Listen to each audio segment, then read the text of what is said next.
What do you do when you don't know what to do? When there is a challenge in front of you that needs to be overcome, but the solution, it's not already in you?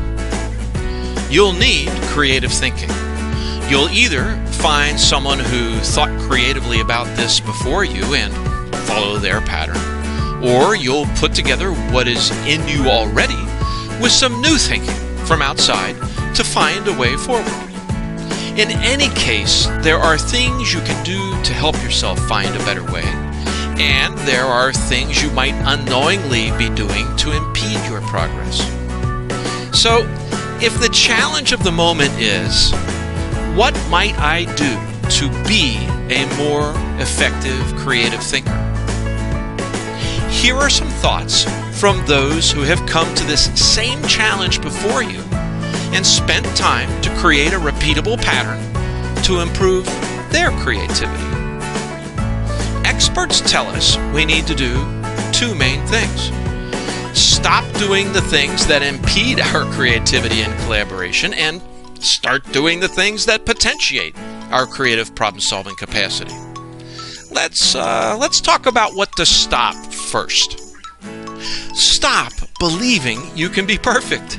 There is no such thing as a grown-up. Just growing-ups and stuck people. That's it.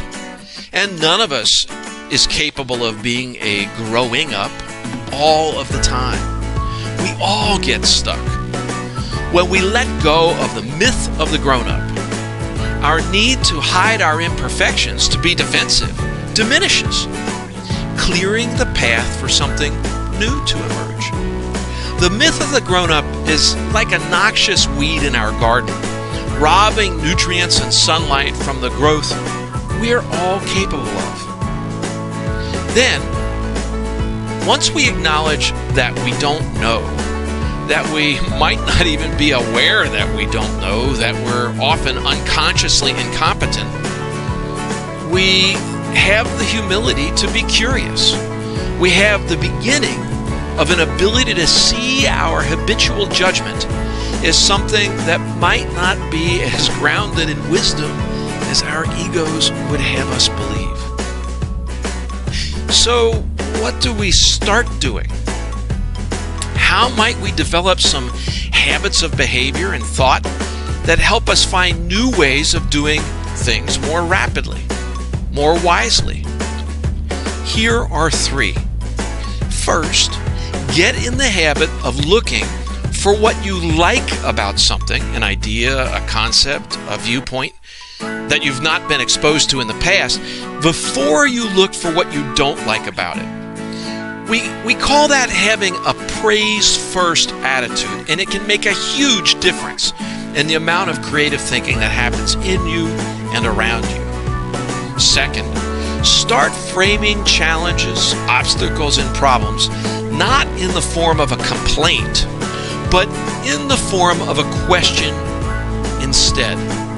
So, instead of saying things like, that can't be right, think, what might be right about it? Instead of, there's only one way to solve that problem, replace it with, what might be all the ways to solve that problem? Instead of, that'll never work, replace it with, how might we make that work?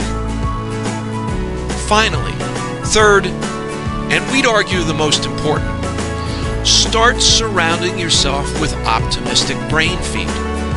We live in a world where the business model of media is to grab our attention so that our eyes and ears are tuned to that media such that we see the advertisements paying the salaries of the folks behind that media channel.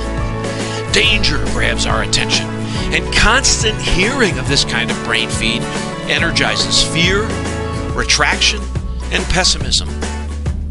Pessimists stay stuck in not knowing what to do.